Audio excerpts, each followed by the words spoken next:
Varahi silks వారి grand festive celebrations పొందండి 10,000 రూపాయలు ఆపై కొనుగోలుపై బంగారు నాణెం ఉచితంగా. సిరియాలో ఉగ్రవాద సంస్థ ఐసిస్ అమెరికా దళాల మధ్య ఉద్రిక్తతలు మరోసారి గరిష్ట స్థాయికి చేరుకున్నాయి.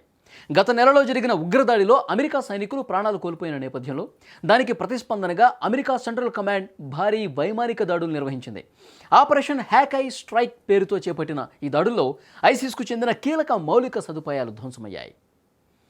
2025 డిసెంబర్ 13న సిరియాలోని పల్మైరా ప్రాంతంలో అమెరికా సిరియా దళాలపై ఐసిస్ ఉగ్రవాదులు మెరుపు దాడికి పాల్పడ్డారు. ఈ ఘటనలో ఐవా నేషనల్ గార్డుకు చెందిన sergeant Edgar Brian Torres Tovar, sergeant William Nathaniel హోవర్డ్లతో పాటు అయాద్ మన్సూర్ అనే పౌర అనువాదకుడు మృతి చెందారు. తమ సైనికుల మృతిని తీవ్రంగా పరిగణించిన అమెరికా ప్రభుత్వం వెంటనే ప్రతీకార చర్యకు ఆదేశాలు జారీ చేసింది. అధ్యక్షుడు డొనాల్డ్ ట్రంప్ ఆదేశాల మేరకు డిసెంబర్ 19న ఆపరేషన్ హ్యాక్ ఐ స్ట్రైక్ ప్రారంభమైంది. తాజా సమాచారం ప్రకారం శనివారం మధ్యాహ్నం అమెరికా గగనతల దళాలు సిరియా వ్యాప్తంగా ఉన్న ఐసిస్ అడ్డాపై విరుచుకుపడ్డాయి. సెంట్రల్ కమాండ్ విడుదల చేసిన వివరాల ప్రకారం ఈ దాడుల్లో సుమారు 35 ఐసిస్ స్థావరాలను లక్ష్యంగా చేసుకున్నారు.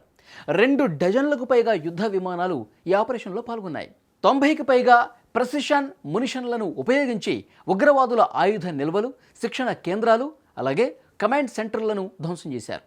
ఐసిస్ మళ్లీ సంఘటన కాకుండా అడ్డుకోవటమే ఈ దాడుల ప్రధాన ఉద్దేశమని అమెరికా రక్షణ శాఖ అధికారులు స్పష్టం చేస్తున్నారు. ఈ దాడులపై సోషల్ మీడియా వేదికగా స్పందించిన సెంట్రల్ కమాండ్ తమ బలగాలపై దాడులకు పాల్పడే వాళ్లను ఎట్టి పరిస్థితుల్లో వదిలిపెట్టబోమని స్పష్టంగా హెచ్చరికలు పంపారు. ప్రపంచంలో ఎక్కడ దాక్కున్నా గుర్తించి అంతమొందిస్తామని సెంట్కామ్ పేర్కొంది. మరోవైపు అధ్యక్షుడు డొనాల్డ్ ట్రంప్ కూడా ఈ ఆపరేషన్ను సమర్థిస్తూ అమెరికా సైనికులకు హాని తలపెట్టిన వారు న్యాయం నుంచి తప్పించుకోలేరని ప్రకటన చేశారు. గతంలో కూడా డిసెంబర్ 19న సుమారు 70 ఐసిస్ స్థావరాలపై అమెరికా దాడులు నిర్వహించింది. ఆపరేషన్ ఇన్హెరెంట్ రిజ్వాల్లో భాగంగా ఐసిస్ను పూర్తి స్థాయిలో నిర్మూలించడమే లక్ష్యంగా బలగాల మోహరింపును కూడా పెంచారు.